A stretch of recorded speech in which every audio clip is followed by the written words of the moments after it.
The regular hybrid meeting of the Board of Commissioners of the Greater Boca Raton Beach and Park District is now called to order. It is Tuesday, February 16th, 2021. The time is 5:15 p.m.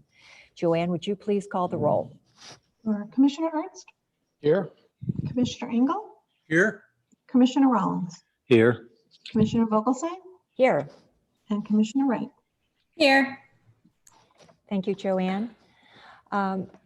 Before we get started, there apparently were some IT issues here at the community center this afternoon. If this happens to happen again, per our general counsel, we will have to adjourn and reconvene with public notice. Hopefully we've got everything in place and everything will go fine. So we have a great IT staff here.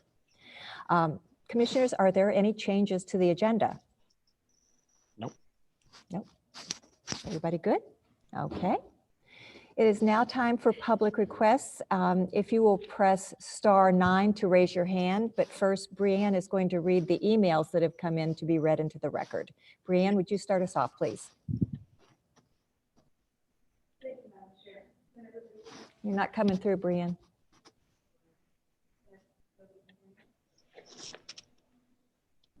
Madam Chair, is it a good idea to read the emails? Because that sets a precedent of reading every email, or is it just summarizing? Mr. Horowitz? Thank you, and good evening, Commissioners. You may recall the board adopted certain procedures to conduct meetings through the communications media technology that we're using this evening. Part of that process does allow for public comment to be submitted to an email address set up specifically for that purpose.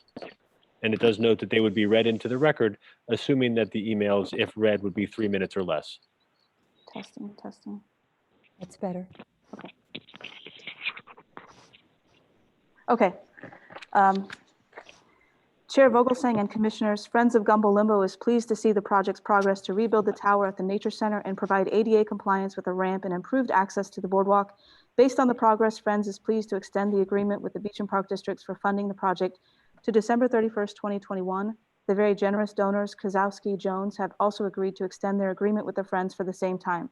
We all thank them for their generosity and understanding as we work through the project. There was a very encouraging kickoff meeting for the work order with ADP, I think it's ATM, and that the city has issued for the detailed design, bid package preparation and construction, administration and observation. It was encouraging that the schedule is consistent with completing the project by the first quarter of 2022. The plan calls for the bid package and an updated estimate of probable cost to be ready in June or July.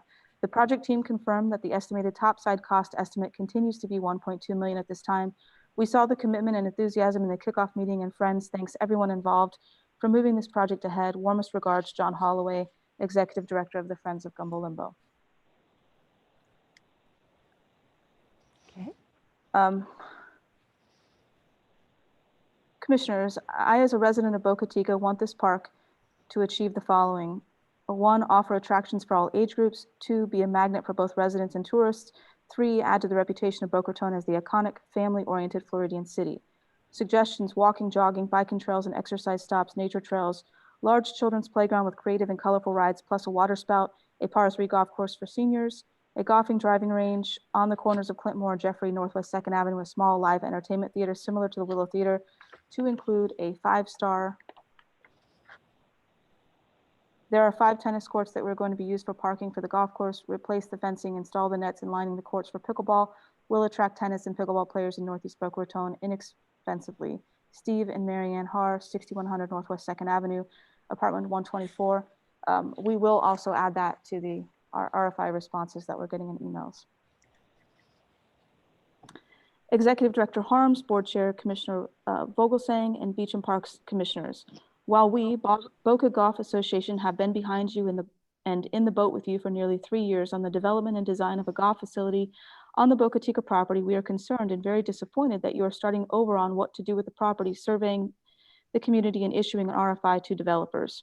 You've spent in excess of $4 million in taxpayer money to design and prepare for a new golf facility on the property, and now you are backing down and deferring this difficult decision to the community versus following through with what was committed and planned for. We do understand the circumstances have changed. We are well aware that the city has yet to respond with amended interlocal agreement, and the Boca Hotel has donated Boca Country Club to the city for public use. At the same time, it's very apparent that golf growth is exploding since the pandemic hit early last year and our residents are getting older.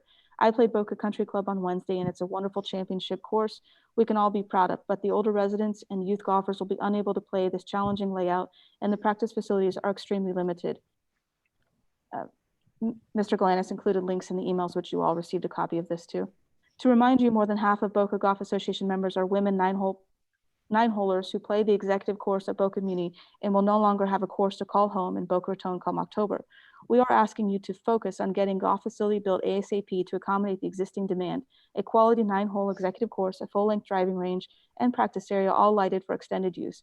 With restrictions and covenants on the property east and west, this is the easiest, fastest, and most cost-effective thing you could do, and we think the taxpayers will respond favorably. Respectfully, Greg Galanis. For public comments, dear commissioners, thank you for preserving our green space and purchasing the former Ocean Breeze property. Please improve this property by adding a field house and community center soccer fields on the east and running walking paths around large lakes on the west. This would be a great park and rec facility for all residents of the district. Thank you for your service to the community. Sincerely, Mary D. LaFuente, 509 Northwest 55th Terrace, Boca Raton. That'll be added to the RFI responses too. Regina Eklund, 5201 Northwest 2nd Avenue, Boca Raton. At several meetings, you've touched on debt service to repay the bond acquired by the city for the purchase of the western portion of the Ocean Breeze property. I'm asking that you seek financial and legal advice to look into the details of the district acquiring a loan to pay the city in full for the entire bond obligation. You need to look at your options. I realize the bond cannot be paid off until 2027, but if you can get a loan and pay the city in full now, then you've met your financial obligations of the original ILA and title, and all control and decision on use of the property should rest with the district. Item 14 of the original ILA states the expiration of the agreement upon full repayment. The city has voided, or at the very least breached, the terms of the original ILA by accepting ownership of a different golf course property. The city knowingly undermined and seeks to prevent the district's express intent to build a golf course.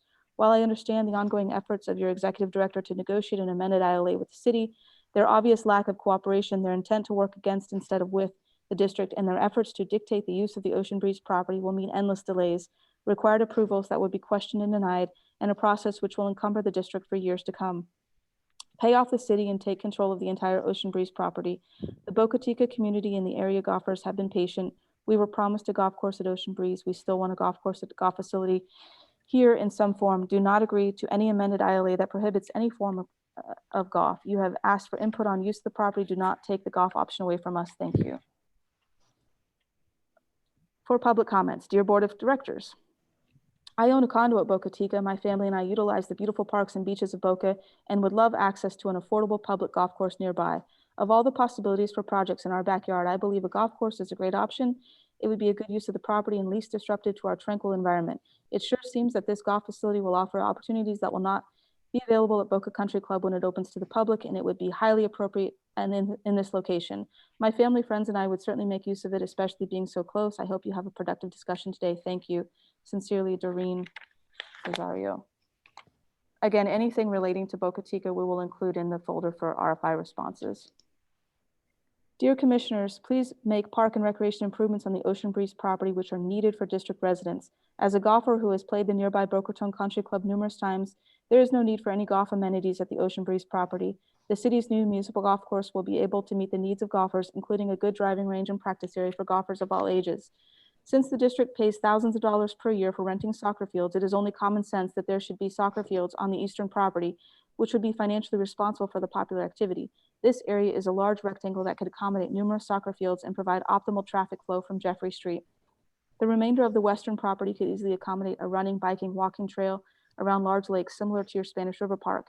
The old tennis court area could easily accommodate numerous pickleball courts with adjacent parking. Lastly, you can save money by building a field house on the southeast or southwest corners instead of your planned second field house at Sugar Sand Park. You've obviously determined the need for another field house, and this northeast district location would be better than adding an adjacent facility next to the current southwest district area field house. Thank you for considering these recommendations. Respectfully, Judy Gold, Boca Raton resident. And I have two more. Dear Commissioners and residents, for public comments tonight, thank you for saving green space by your purchase of the former Ocean Breeze golf course. You should build a much needed community center on the location of the former community center and hotel.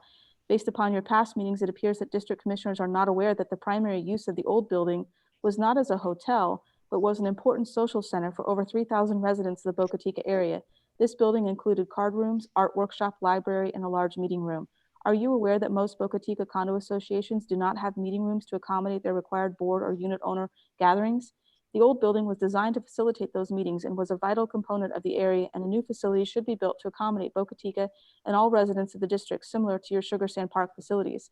The entire northeast area of Boca Raton has been underserved by the city and district when it comes to these facilities, so this is the opportunity to serve the needs of the area of the district. Thank you for your efforts to bring a world-class facility to this area of our city. Sincerely, Roberto Gomez, Boca Chica resident.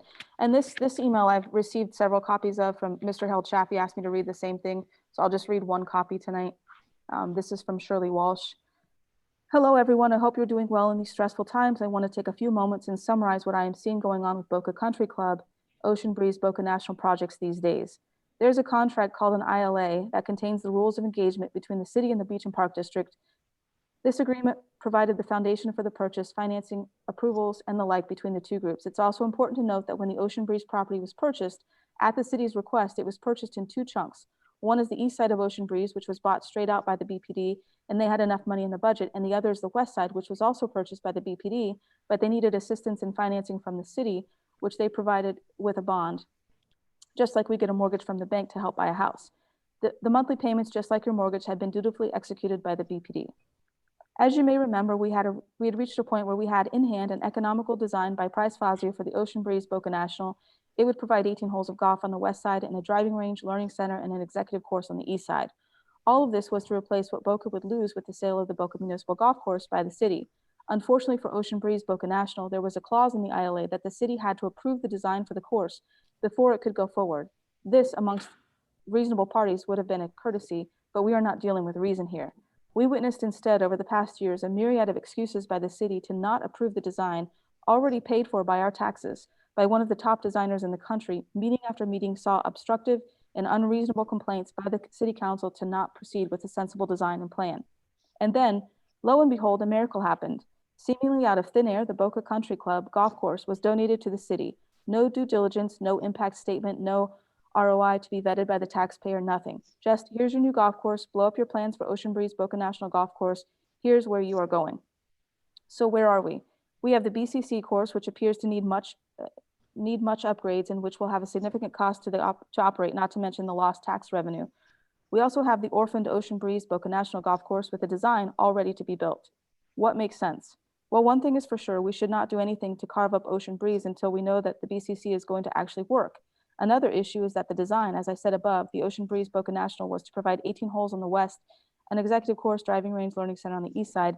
The new edition BCC gives us an 18-hole course in a very mediocre driving range. So if we give up Ocean Breeze for other uses, we have decreased the golf portfolio for Boca Raton. Don't let anyone fool you. The donation of the BCC will cost us money, lots of money. We are just taking it out of different pockets. Shouldn't we be asking for the same clarity and analysis, the same dissection ad infinitum from the city council that the city council gave the Ocean Breeze plans, and making sure at the end of the day we do what is right for the taxpayers of Boca? The BPD are asking for your input, which is admirable and appreciated, but rather than looking through the wrong end of the telescope and asking whether you prefer pickleball over walking paths over golf, we should be looking at the whole.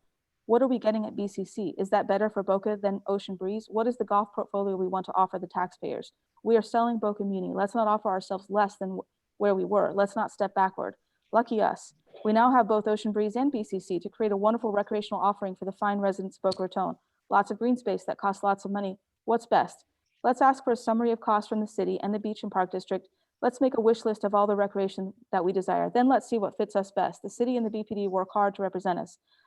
Let's let them know what we want. When my lovely wife makes dinner, she looks at what is in the fridge and in the cupboards, and invariably she uses what is on hand in both to make a delicious meal. We can do the same. Let's look at the whole.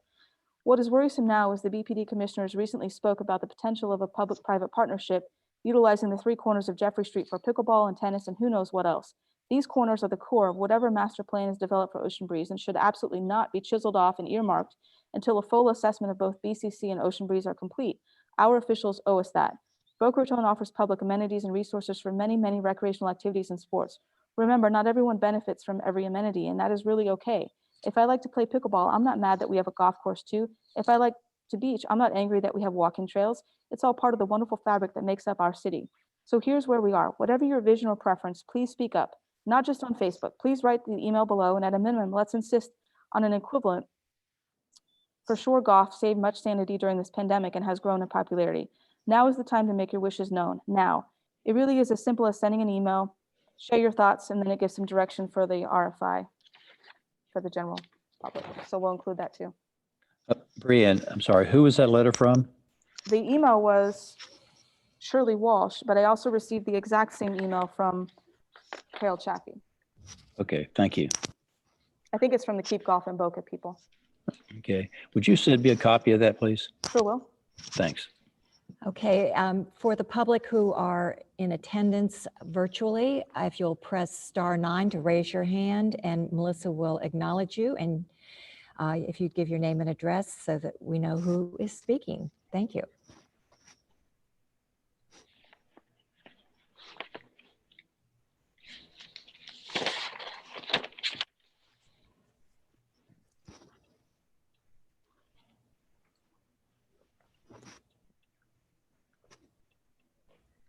There's no hands raised.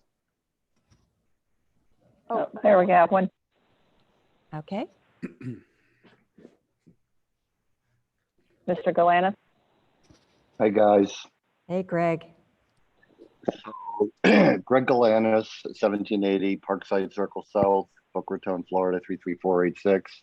I've already been granted my 5 minutes, and I appreciate it. Since I wrote that email, it was brought to my attention that in the City Council workshop last week, the ILA was discussed. I listened to the replay yesterday, and what I heard was the city manager requesting golf being removed from the ILA, and number two, to make the east parcel subject to the same terms as the west parcel. And I've known you guys for a long time, and I hope, and I'm pleading with you guys to not even consider either of these. I'm appalled that our elected officials in one body who left you guys out of the conversation on the gifting of the golf course at Boca Country Club are pushing the nail in further here with the ILA. So hoping that you guys have a further update. I know Brianne has been in talks with Michael Wika, but our plead for you, and I'll leave it at this, is to find a path forward for developing a golf facility on the east side, which includes an executive golf course, full-size driving range, and lighted practice area.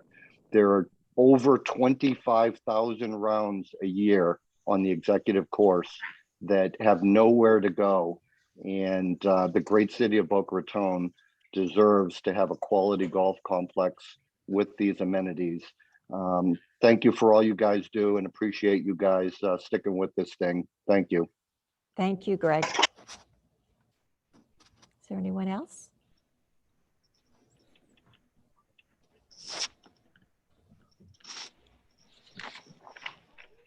Mr. Traviosi.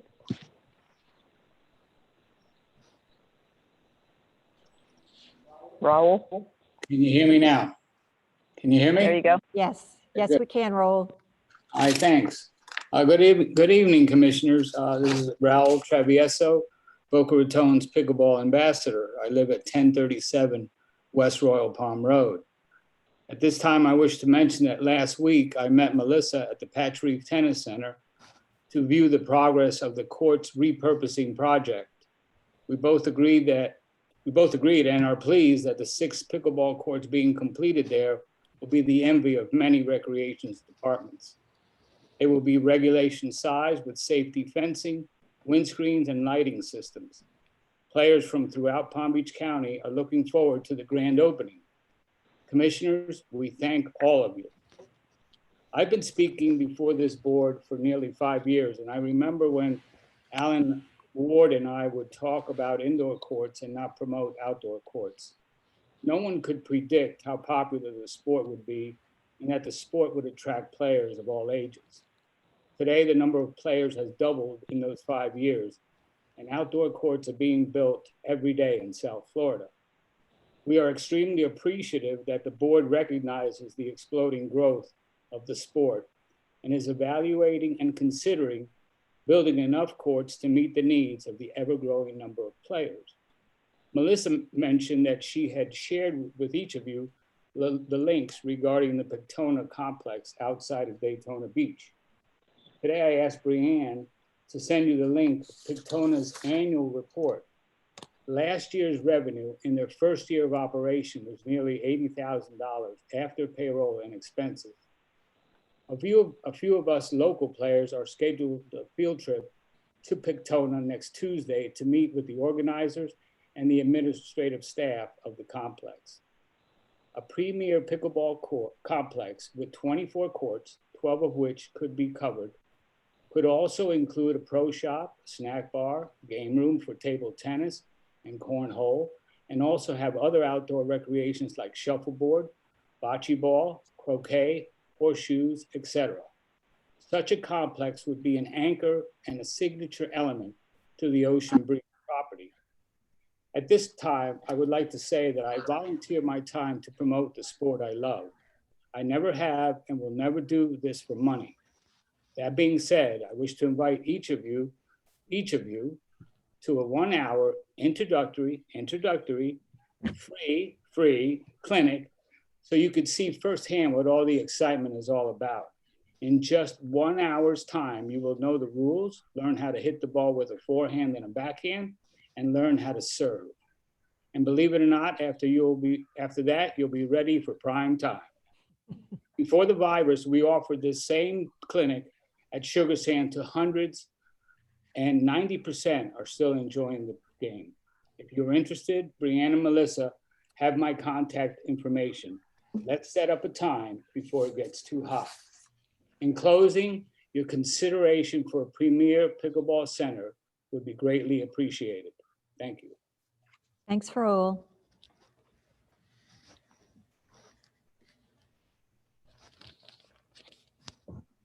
I don't see any other hands.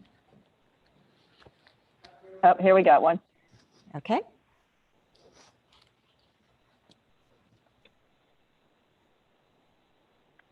Phone number ending in 9508. You're unmuted. Hello, this is Robert Ducate, 5351 Northwest 3rd Terrace. I'm happy to hear that there's been some discussion about the change in the ILA at the city. And I would have to certainly agree as a taxpayer in the city of Boca Raton that it makes no sense to have an additional golf course less than 2 miles from the Boca Country Club. I played that golf course, and actually I had lessons when I first started playing at that golf course. So the facilities there are actually much better than our current municipal golf course.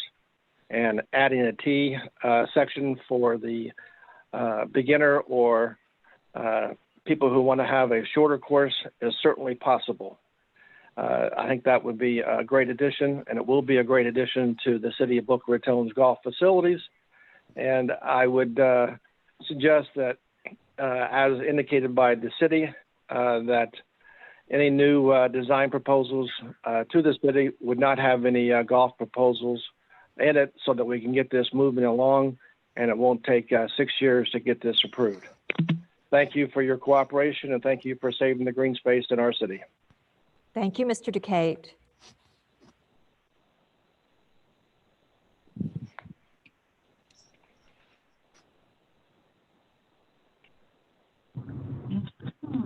Phone number ending in 8106. You're unmuted. Hi there, my name is Allie Severino, 5500 Northwest 2nd Avenue. And I just had a couple ideas for the green recreational space near Boca Chica. So I just thought I'd throw them out there for everyone that's listening. I look forward to it not being a golf course, and I look forward to having a nice recreational space near us where we can have fun things. So I spoke with some of the young adults in my neighborhood, and this is what we would like to see there. We'd like to see walking and bike trails, and there are some nearby, but maybe something more visually appealing, I think would be really cool. Sculpture gardens are popular in Palm Beach Island and Singer Island, and I think it would be nice to have something like that nearby where people could bring their families, take pictures, stuff like that. An outdoor fitness area with possible fitness equipment would be really great. Possibly a community garden, a place where people can do yoga and stuff outside. I know behind my property there's a beautiful large tree, and I hope that does not get taken down. I know the pickleball courts are super popular, but I do hope that they are kept on the west side of the development. Picnic areas and, you know, areas where people can rent, and maybe people can rent bikes if you have proper trails. And I think you should bring in some local artists and add some art and make it an attractive place that attracts people to it for us to enjoy. We have a lot of the same parks in Boca, and so I think it would be really cool to do something a little bit different, botanical, just something a little bit different than just the regular Florida shrubs and stuff like that. I really appreciate you guys listening to us and taking the suggestions, and I super look forward to what you guys come up with to put in the beautiful space that we have here in Boca. And yeah, that's all. Thank you, Allie.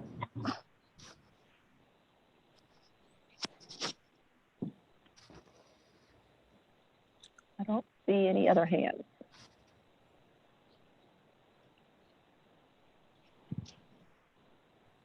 No additional hands. Okay.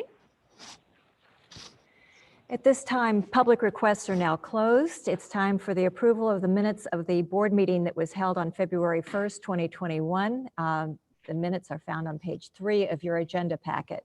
Do I hear a motion to approve? So moved. Thank you. Do I hear a second? Second. Thank you, Mr. Rollins. Is there any discussion? Seeing no hands. Joanne, would you do a roll call vote, please? Commissioner Ernst, Yes. Commissioner Engel, Yes. Commissioner Rollins, Yes. Commissioner Vogelsang, Yes. and Commissioner Wright. Yes.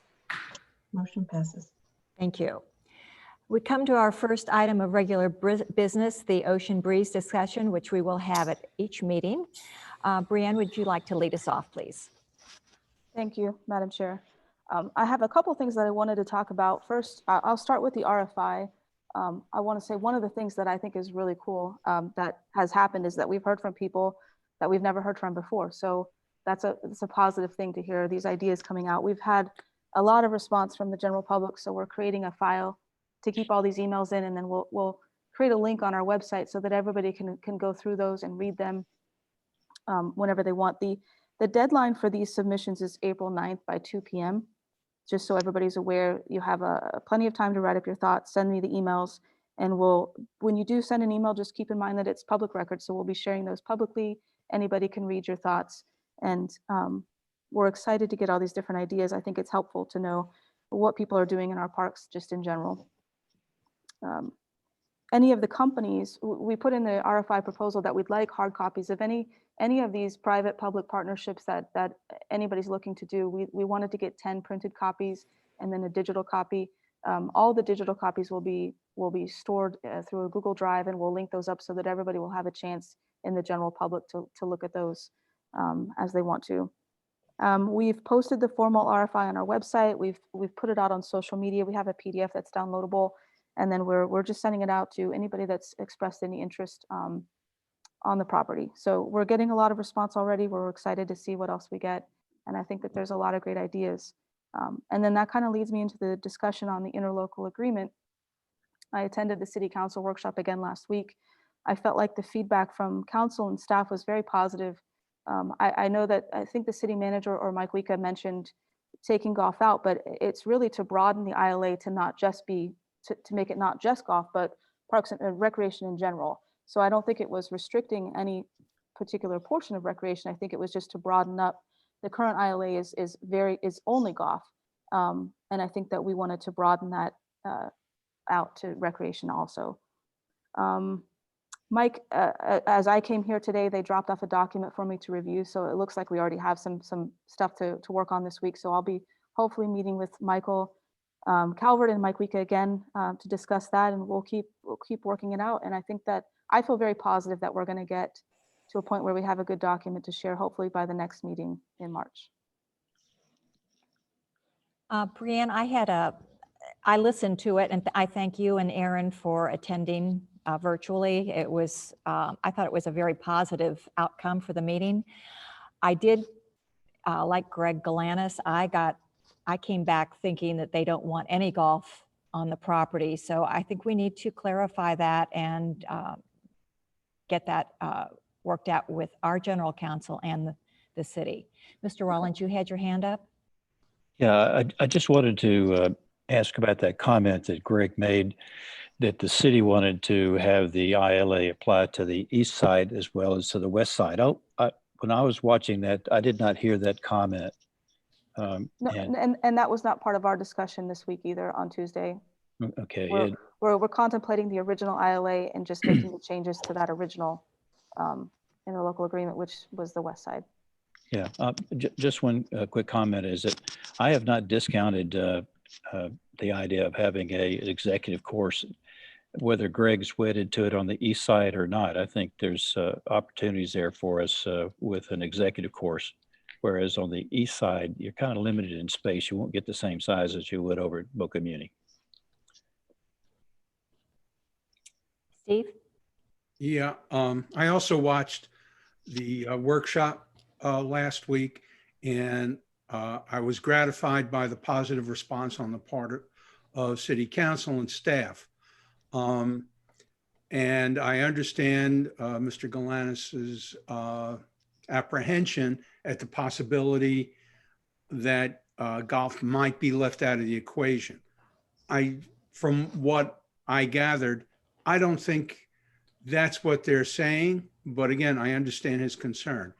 One of the ways we can address those concerns, especially for Mr. Galanis and the members of Keep Golf in Boca and the Golfers Association, is by attending City Hall meetings and workshops and make your thoughts known to the members of City Council and the members of city staff.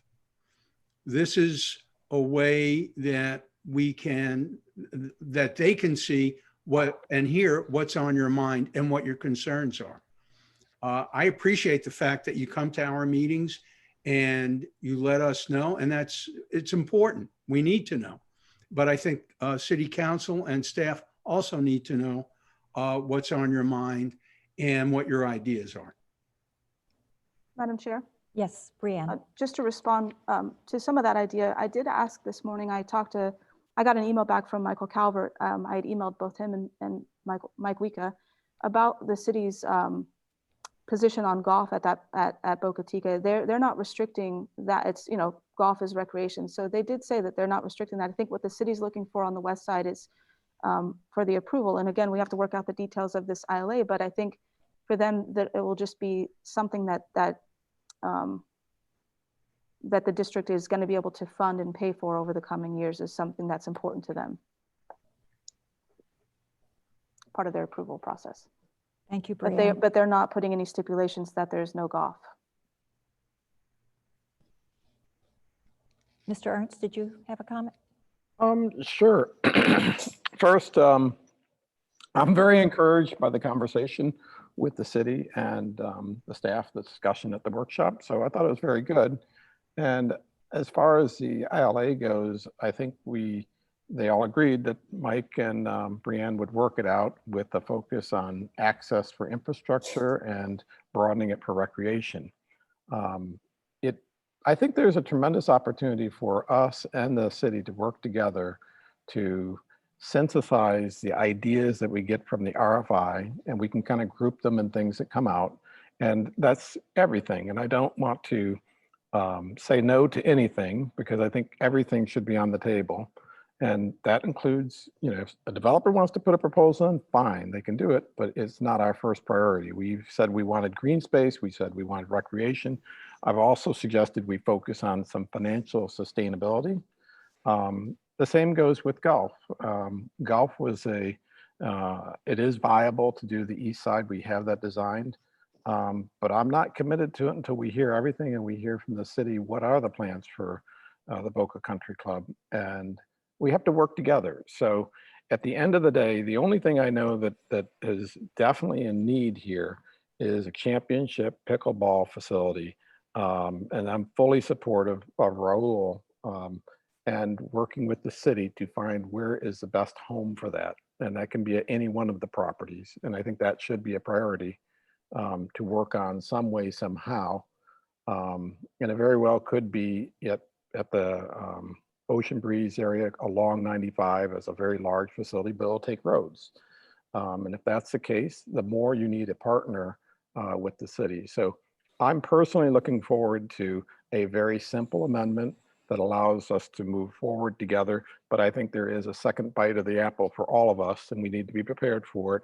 But it'll be after we collectively agree on what are we doing out there. And it could be a forest, it could be golf, it could be any number of things. But let's just keep an open mind, get the responses, group them all together, come back with the city, and together we'll figure it out one way or another. And I do want to support the city's efforts at the Boca Country Club. I hope it is successful. They got a free golf course that should be good for taxpayers. So that is we need to support them in their success and not compete with them. So let's see where it goes. There's no no's or yeses to anything. Give it a little bit of time. And I look forward to Brianne working with the city to get this amendment going. And then from there, we'll do something bigger and better. Thank you. Commissioner Wright? Yeah, so I kind of echo Craig's statements. It was really, when I was on listening to the workshop, it was really positive. All city council members were full on for green space. Nobody, I don't think Leaf ever said to eliminate golf or not let it in, take it out of the ILA completely. I don't think he ever said it making the terms the same for the west side or the east side.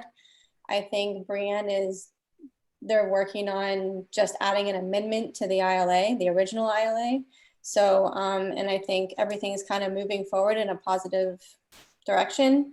What Steve said, I think is a good idea. I think the golfers who have been coming to our meetings need to start going to city council meetings and making their wants and needs known with city council as well. Like if they're in the planning stages for Boca Country Club, they can possibly do some things over there where there's a driving range or make shorter tees for the 18-hole golf course. We're not the only ones who can provide golf for the city. So I think that's important because I don't think they have been going to city council workshop meetings and making their opinions known there. We can only do so much. We do have this piece of property, but I think things have changed, but I'm kind of on the same page as Craig where we need to kind of find out with the RFI and the needs assessment, really where we're at and what we need. Pickleball is high up on the list. So, and I think walking paths, I think there was some news thing that being out in nature just makes people so much happier. And we need natural space for people, not just scrub area where you're walking on sugar sand, which is really hard to do. So I think, I think the golfers need to make it known to the city as well. So, but I was really excited about the positive feedback that we got from the workshop. And I think that was pretty much it. Thank you. I think we've gotten some really interesting ideas and concepts that maybe we never even explored before. I did talk to Mr. Branthwaite from Price Fazio about the financial aspects of doing the east side. And he suggested that that Brianne and I talk to Mr. Singer and see he's from National Golf Foundation, and see what he has to say. You know, it might not be financially feasible for us to do the short course of the lighted driving range. It might be a very good thing. So just keeping that in the equation, I think it's important that we embrace all of these ideas. So Brianne, do you have anything else to add? I do not. Okay. Let's continue on to the number 2 item on the regular business, the Gumbo Limbo Tower MOU amendment found on page 10. Brianne? Commissioners, this is the 4th amendment to our MOU with the Friends of Gumbo Limbo that provides for the funding through a donor. This was all alluded to in the public comment by the Friends of Gumbo Limbo's Executive Director, John Holloway. This just amends the commencement date to December 31st of 2021. The timeline from the city depicts the construction being done in the first quarter of 2022. So obviously, if we needed to, we could hopefully extend this again, but hopefully it's commenced by that point, by December 31st, 2021. So we're looking for approval of this 4th amendment tonight. Commissioners, do you have any questions for Ms. Harms about this MOU or for our general counsel? I don't see any hands. Do I hear a motion to approve the amended? I'll make a motion. Thank you, Mr. second. Ernst. Thank you, Mr. Engel. Is there any other discussion? Hearing none. Joanne, would you do a roll call, please? Or, Commissioner Ernst, Yes. Commissioner Engel, Yes. Commissioner Rollins, Yes. Commissioner Vogelsang, Yes. and Commissioner White. Yes. Motion passes. Thank you, Joanne. Item number 3, the staff evaluations. Brianne, you've done a really nice job at gathering all this information. Commissioners, we've been going through this evaluation process, and we've adopted job descriptions now. This evaluation basically would give us an opportunity to let staff know where they stand and how they're doing, and also give an opportunity for pay increases. Some of the questions that have come up since this packet went out are a timeline as far as how this would work. So the thought process is that I would get the evaluations written in April. That would give 30 days for the commissioners to provide their comments and feedback via email. I could incorporate that, meet with the staff, have it done by June so that we could make sure it's contemplated in the budget for the following year if there were pay increases. And the other side to this, there's been some questions about how I would be evaluated. And I'd like to suggest that I would work with the chair to put together a system similar to what other special districts and municipalities do for their managers. Mr. Horowitz said that there are some forms available, and we would all evaluate the executive director as we would have input as far as the other staff members. I'm looking forward to the future of having our staff here for a long time, and I'd like for them to be as comfortable with all of this as possible. I'm sure you do too, commissioners.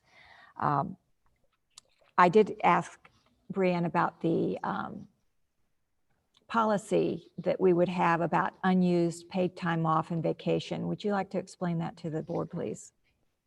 Yeah, so what the city does for city employees is there's an opportunity, and it's kind of based on, I think executive level is a little different than other levels, but they allow staff a chance to turn in some of their leave time during the year, cash it in, and then they can get reimbursed. I can get a copy of that policy and share that this week with everybody. But the city has that opportunity so that when people get to that cap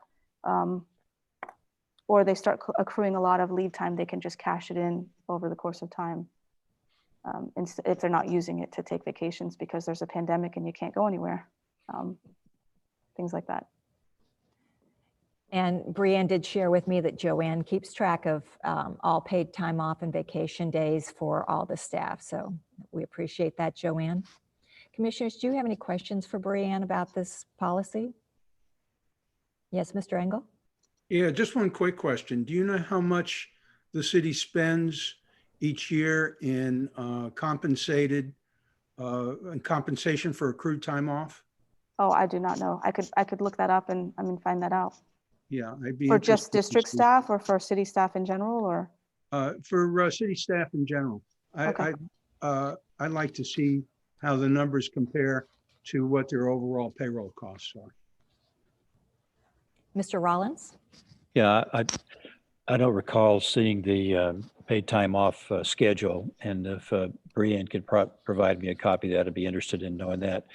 The thing that I did talk to Brian about is that, you know, regardless of the rating of the employee, I hope that there will be a regular part of that as far as an improvement for future performance, and continuation of educational requirements should be a part of that discussion, so we can keep our employees at the cutting edge like they are now with their training, and that they're serving the public as well in the future as they are now. Brianne is going to be taking a course next month. It's sponsored by FSU or special districts. It's through FSU, but it's the Florida Special Districts Association. And she was accepted into the course, and she will be taking that for a week in March. So congratulations. Do I hear a motion to approve the staff evaluations as they stand, or would you like to have further discussion?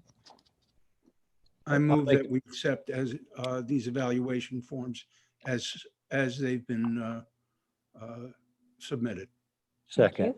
Thank you for the second. Is there any further discussion? Just on the, I'm in favor of the staff evaluation forms, but on the paid time off and carrying it over, I think that develops into a liability that at least at a minimum, we should monitor whatever that is. Well, that's why I brought it up, because Yeah. when we had Maddie, you know, there was a big- Exactly. yeah. So that's why we brought it up. We are So following a cap out now in our employee handbook, but I'll get the city policies to all of you too. I think, Yeah. I think we're all concerned about that same issue. Okay. Yes. Okay, anybody else? Joanne, would you do a roll call vote, please? All right, Commissioner Ernst, Yes. Commissioner Limbo, Yes. Commissioner Rollins, Yes. Commissioner Vogelsang, Yes. and Commissioner Wright. Yes. Motion passes. Thank you. Okay, it's time for the approval of payroll and invoices found on page 17. Mr. Ernst, our treasurer. Madam Chair, I request the approval for payroll and invoices in the amount of $47,282.61. Or you made a motion. Okay. Second. Thank you, Mr. Rollins. Is there any discussion, any questions? Hearing none. Joanne, would you do a roll call, please? All right, Commissioner Ernst, Here. Commissioner Engel, Here. Commissioner Rollins, Yes. Commissioner Vogelsang, Yes. Commissioner Wright. Yes. Motion passes. Thank you. Reports and discussion items, Executive Director Harms.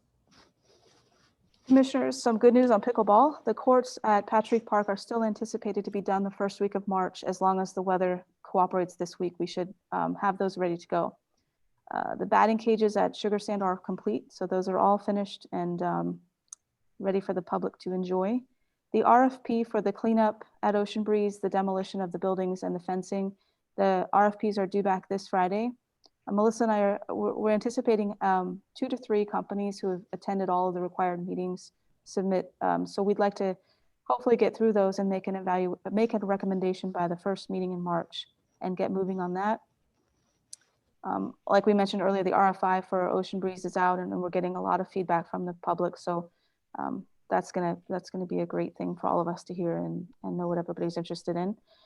Susie spoiled my announcement that I got accepted into that special district managers program. So that'll be March 22nd to the 25th. I don't know the times that I'll be offline, but once I have that schedule from them, I'll forward that out to everybody. Work on the annual audit has kicked off this week. It's hard to believe that it's already that time of year, but it is. We sent out the letters to all the residents at San Remo. I did get an email back from one resident who copied her board and wanted to move forward with conveying that property to us so that we could make those improvements. The president of the HOA, I spoke with him on the phone. He was not interested in conveying the property to us. And so we will continue to, I'm going to send him a few things he's asked to see, and we'll continue that discussion. In the meanwhile, we can just make improvements on our side or just keep maintaining it as we're required to do in that lease. And then finally, I sent out to you all that we're working on scheduling the joint meeting with the city in April. It would probably be a virtual meeting on April 12th or 26th. We're just working to confirm those dates, but if you guys can make sure you don't schedule anything for those 2 nights, that would be great. That blocks you out on all of your Mondays in April, but it's a worthy cause. And that is all I have. Thank you, Ms. Harms. General Counsel, Mr. Horowitz, thank you for being here tonight. Thank you, Madam Chair, Commissioners. Again, good evening. I don't have anything of substance to report, but I did want the board to know that our law firm is actually members of the Florida Association of Special Districts. They have associate members that are non-public agencies, but are often lawyers who represent special districts and other organizations that work with special districts. It's a very good organization, so we're certainly happy for Brianne's affiliation with them and her opportunity to get certified. We'd offer her our congratulations, but that's all I have this evening. Thank you, Madam Chair. Thank you, Mr. Horowitz. We'll start off with commissioner reports. Commissioner Wright, let's start with you. Unmute myself. So my first thing would be, where are we on Ocean Strand? Good question. We're going through the process. Nate and Carol are responding to some of the comments that were given during the initial PAR review that we had.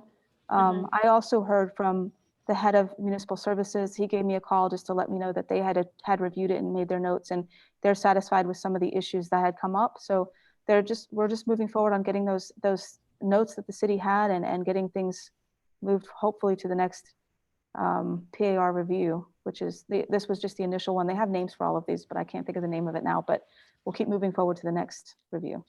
Okay, but communication has improved. Oh, yes, dramatically improved, and I appreciate it. Yes. Okay, good, because I was, getting involved, maybe too involved according to some, but if it gets things done and communication is better because of that, then why not? It was worth it, yes. Right? Okay. So, and then the other issue I'd like to bring up is the issue of the server. I believe, huh? Go ahead. No, the surfer. Server. Oh, okay. I think we have talked about this in the past a little bit, but we never had any motions or anything like that. Ever since I've been on the board, all commissioners have had access to the server, which I found very strange. I did talk to our attorneys, Jake, and he had mentioned to me that, where is it? They have told me there's no issue with Sunshine as long as no one responds to anyone's emails on the board, right? They did say that they don't know of any other municipality or district that has the same setup. Jacob, that's correct, right? Like so far, you don't, right? Yeah, So I just think it's kind of odd that we have it set up this way. And I think just thinking about it and how communication works, I think it could be a hindrance for some people to respond to staff or to public emails if they know people are reading their emails. Such as, for example, like staff evaluations. If we're emailing our responses back to Brianne and other commissioners are reading that, they might not be as, I don't know, forthcoming if they know other people are reading it. So, and then of course, anything in the servers is in regards to anything beach and parks is public information. But I think it's, I think sometimes, I know I've done it in the past, I've sent like private information over the park's email address, like inadvertently, and that is not considered public information, but yet we have access to each other's emails on there. And I don't think that that's that appropriate. And then reading other commissioners' emails could also lead to sunshine issues like accidental replies or replies in anger or frustration or something like that. I just think that public record is meant to be for specific you want to get on.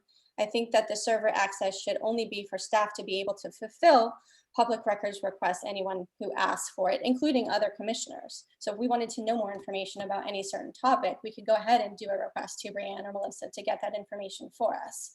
So it's just something I wanted to bring up again, and I guess I want to make a motion to, I guess, restrict access to only staff to be able to get those emails for the public or whoever requests it. Mr. Rollins? Just a question.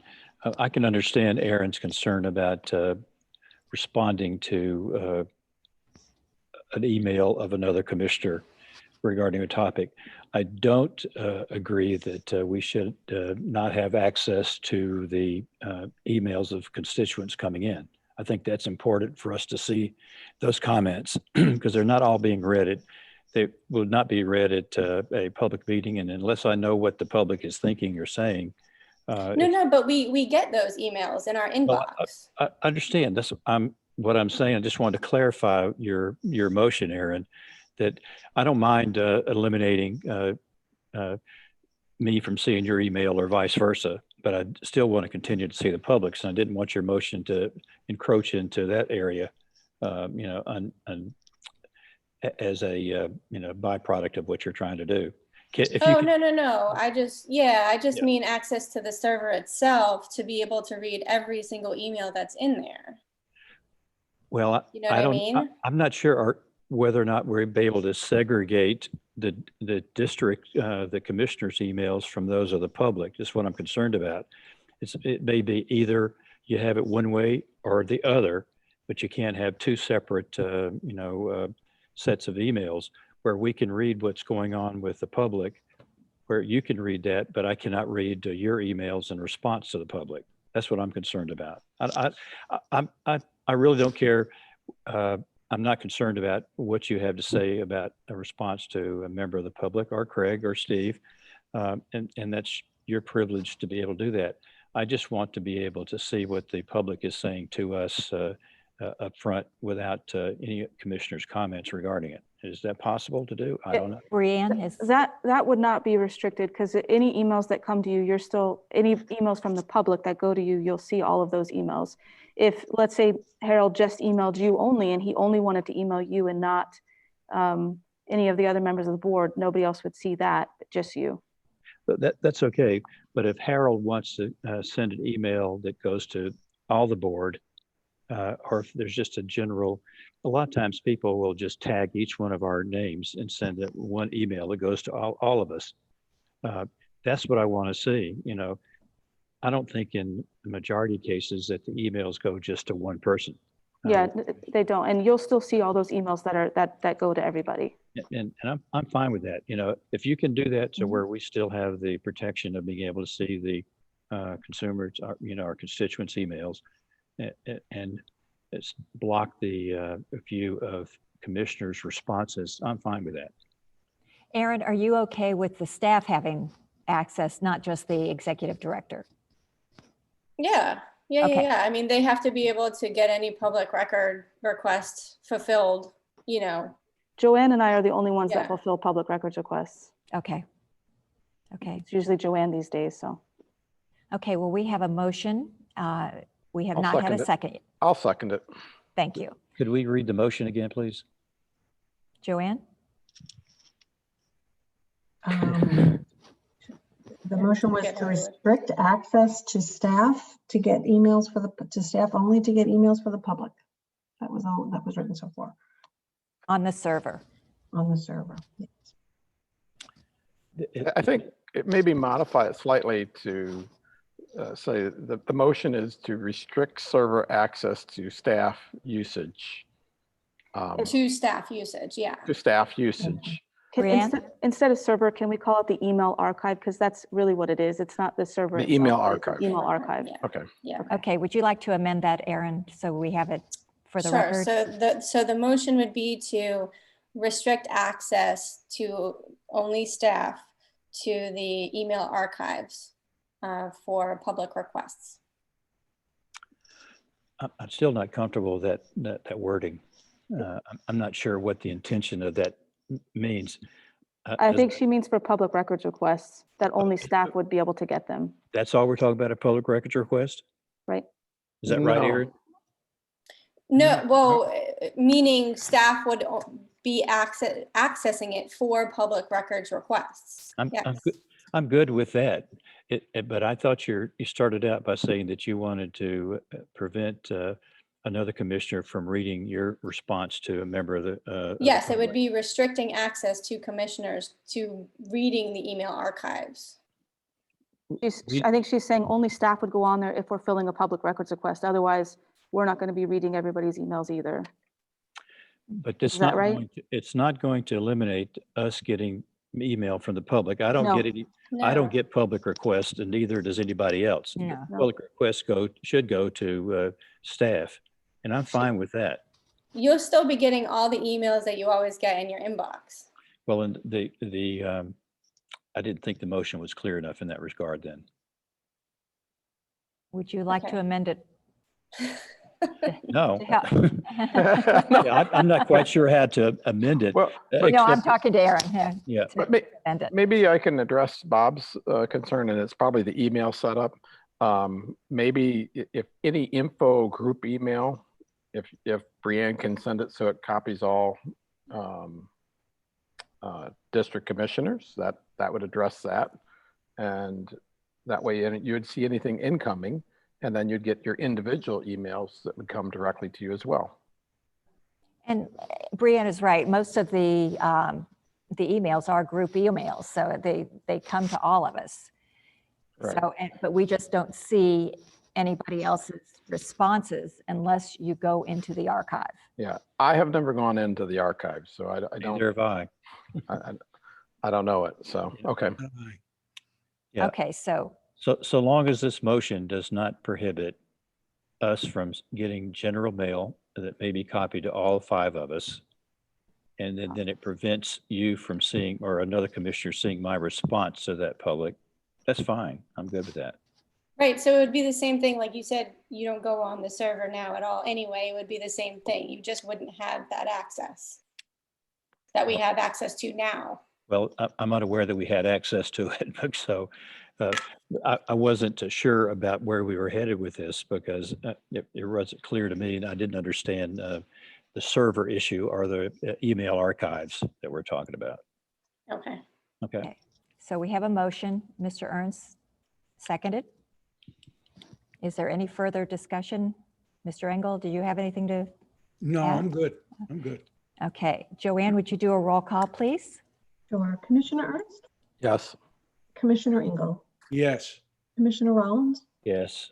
Commissioner Vogelsang, Yes. and Commissioner Wright. Yes. Motion passes. Okay. Is there anything else, Commissioner Wright? No, I think that was all I had in my notes. Okay, Commissioner Ernst? Just one item. I was approached earlier this week about adults, tax-paying soccer players not having access to the fields. So I asked them to send an email. So Brianne, please look out for an email Okay. that we could pass on to Michael Calvert. But I think as Bob knows, that's one of the reasons why we're here is to ensure recreators have the opportunity to recreate, and sometimes they're kicked off fields and they're trying to get a permit but are not allowed to get a permit.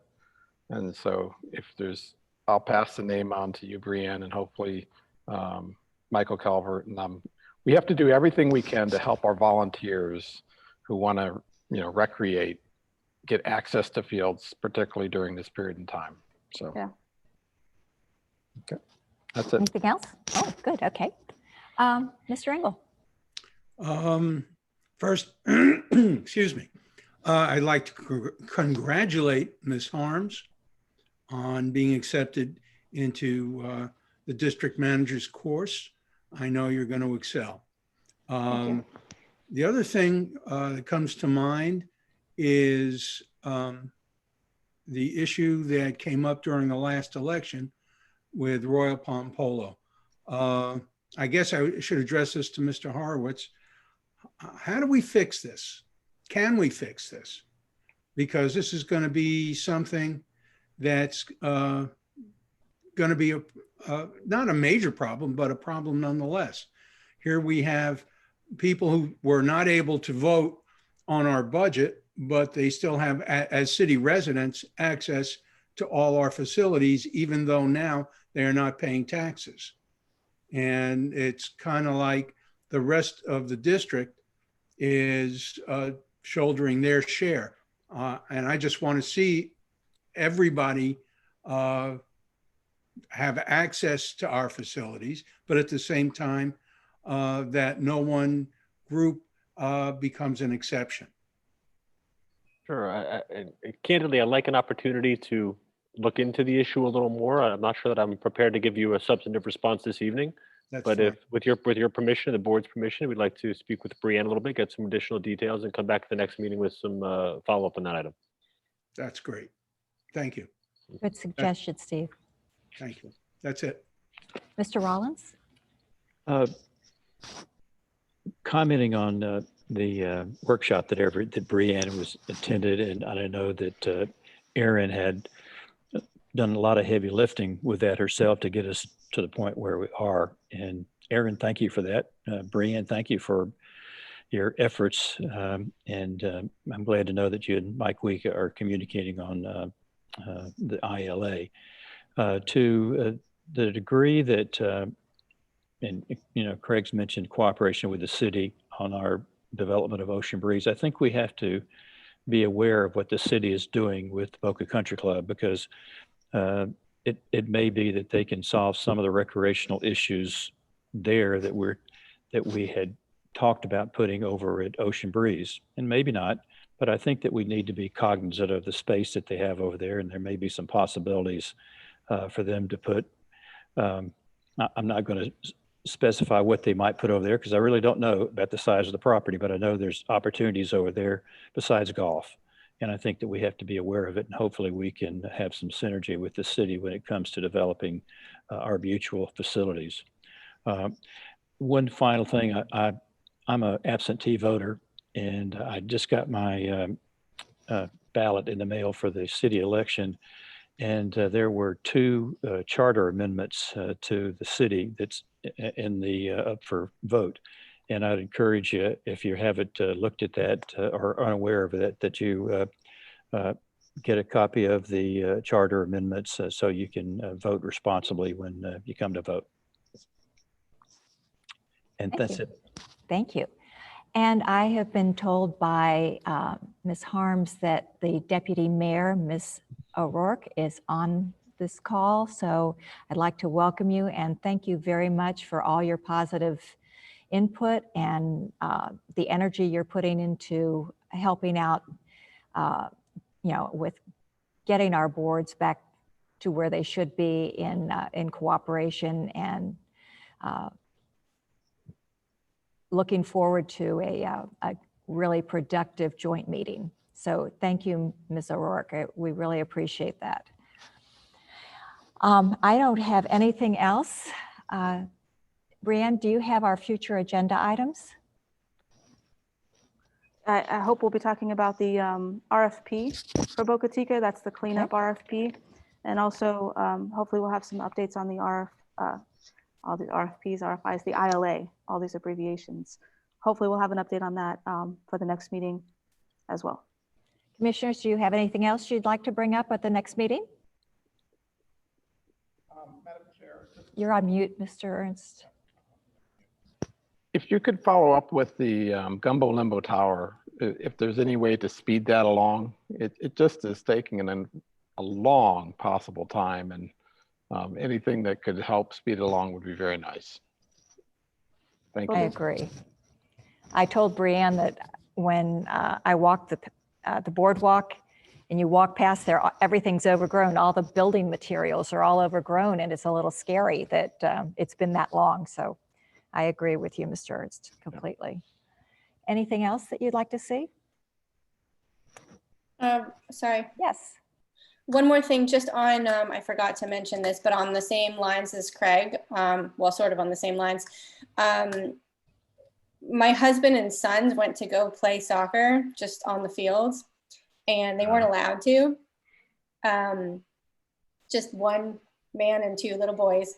So they had to go actually and go play at the FAU Henderson fields, and they got asked to leave there too, but that's not our responsibility anyway. But anyway, I feel like, and there's a lot of like, you know, dads or moms who want to just take their children out to go kick around or whatever. And there's really not a whole lot of fields to do that on, because there's always a ranger there not allowing you to do that. So I'm just wondering if there's any kind of discussion that we can have with Parks and Rec, where if it's like 3 or 4 people that are in the same family, you know, that can play a little bit, where it's not like a team gathering to play, you know? Mr. Rollins has something to comment. You know, Aaron, this is not the first time this has come up. Yeah. And I brought this up once before. It incenses me when there's a parent and a child or a family wants to go out and just play on the field or without a permit. They should be able to do that. You know, especially, you know, I understand when they close the field for maintenance, but I've been out there at lunch before and there's no maintenance going on. Folks come out there and for their lunch break and kick the ball around, and they should be able to do that. And I would hope that Michael would understand that. And then when they do close the fields down, they should be able to go. Now, there's no maintenance issues with Patch Reef that would prevent you from getting out there. But for anybody to ask a family to move when there's nothing else going on there, I think is totally wrong. And I would support whatever we have to do to change that dynamics. And I would second it. I mean, I've heard that over and over, and I heard it this past summer, which I mentioned. A Boy Scout, you know, brought it to my attention, is that why do we have to do this in Boca and not elsewhere? So Right. That said, when we do develop Ocean Strand, it would be nice to have an open field that anyone can play on with no restrictions. It should be. And the same goes with out there at Boca Chica, that there's an open field, that there is no restrictions. Families are welcome. Families should be able to play on any of our facilities when they're not being maintained, period. Correct. They're taxpayers and they have rights to that. Bravo. What about that MOU with Verdi, Brianne? I met with city staff this past week to talk about the usage of the facilities and the best times, and we're going to make a couple of changes and then send that for the school to look at, and hopefully if they have no other feedback on it, then we can bring it to the next meeting to move forward on that. Okay, good. All righty. I move to adjourn. Second. Joanne, would you do a roll call, please? Commissioner Ernst, Yes. Commissioner Engel, Yes. Commissioner Rollins, Yes. Commissioner Vogelsang, Yes. and Commissioner Ray. Yes. Meeting is adjourned. Stay safe and take care, everybody. We'll see you in March. Thank you, everybody. Have a good night. Take care. Night.